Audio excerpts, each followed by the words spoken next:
PlantX Vodcast, Episode 17, Recap. We're your one-stop shop for everything plant-based, from meal delivery to pet food, pet products, plants. The team out in the UK is doing a great job, and we see plant sales exploding all over North America as well. And then our grocery section, and that's the big part this week of going down to San Diego to work with the team down there, is to start the whole refrigerator and frozen section. So we're really excited about that. We have two fantastic people on today from JTPR that we've been using since essentially we went public. So on that, John, Heather, welcome to the show. Thank you for having us. I actually drink mud water instead of coffee now for a few months. It's a client of ours, but I've had 2 coffees when I didn't bring mud water with me somewhere. It's really great. It's like a chai, so it's a little bit lower caffeine, and I drink it either straight, so like just water and mud, or I steam some oat milk.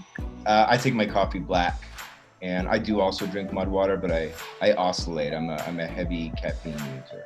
Great, cool. I have a bit of a combination of both of you. I have my coffee black, but sometimes I like it with oat milk. So, because we don't only work with plant-based brands, but we do only work in wellness. But the brands that we work with in wellness are all plant-based.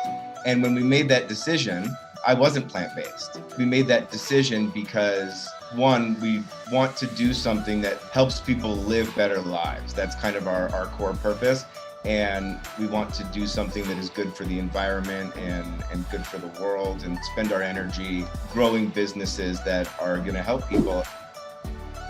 Brands like Hyper Ice, it's not a plant-based brand, but it's not an anti-plant-based brand. You know, John says plant-based adjacent, right? So we're not going to take a bone broth company ever in this chapter of ours. The successes that our brands share, and you mentioned mud water, like being able to sort of be in cahoots with each other is a really promising value prop from a prospective client or client perspective. We are creative storytellers. We work with brands that have story. And the truth about PR is that not every brand gets PR. You don't get to get PR just because you can afford PR. I mean, you can, but it won't be very good if your brand doesn't have inherent story in it. Kleenex is a household name brand. They have billions of dollars. They don't call it tissue, they call it Kleenex. And I can't really work with that brand. I'm not interested in it, but how am I gonna tell all these different varied stories all the time in all these different places? The brand doesn't have that depth. They have the iconography based on emotional attachment, and that's dope, and that's cool, and they built a great brand, but it's not interesting to me, and it's not helping people live better lives. The other side of that is that we work with good people. You can have a great brand with a great story. If you're not a human being that I want to be around, life is short. There's lots of ways to make money, lots of brands to work with. So we put those two things together. And we only work with brands that help people in some way live their best life.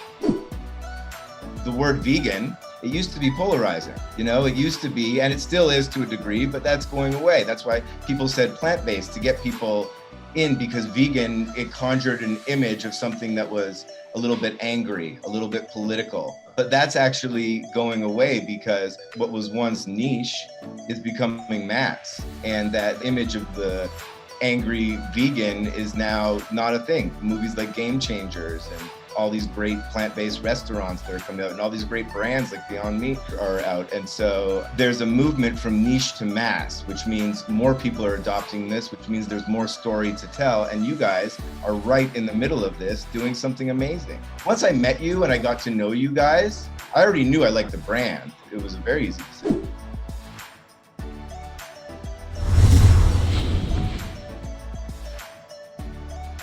We want to get the buzz out there to your potential consumers, and obviously ultimately drive sales through those articles and Instagrams and however they manifest. We never say that's out of scope, right? We're not the kind of PR firm to say, sorry, that's not PR.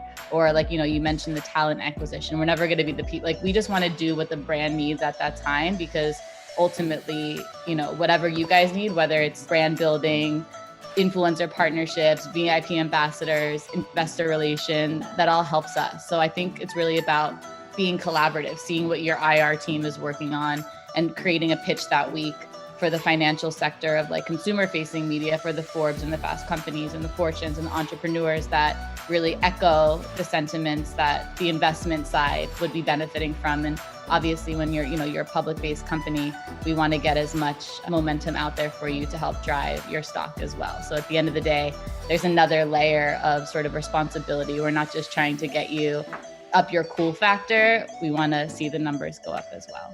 With PR, I'm trying to tell a story that builds the brand, and that doesn't necessarily mean that it's going to deliver any shareholder value in the near term. It's about the continuity and the variety and the types of stories that you tell that over time build brands. There's a lot of companies that pump out press releases several times a week. I understand that from the investor perspective, but I'm much more interested in like long-term brand building, sustainable brand building. Well, Alex can tell you, like, you're a public company, you obviously press release all the time, but we kind of look at that with our eyes squinted and look for the storytelling opportunities that aren't just pure information sharing, but rather have legs to develop into a story or a storyline that we can then tell that benefits the financial sector, but is actually more of a lifestyle brand builder. Till next time, stay curious, stay planted, stay healthy. Cheers.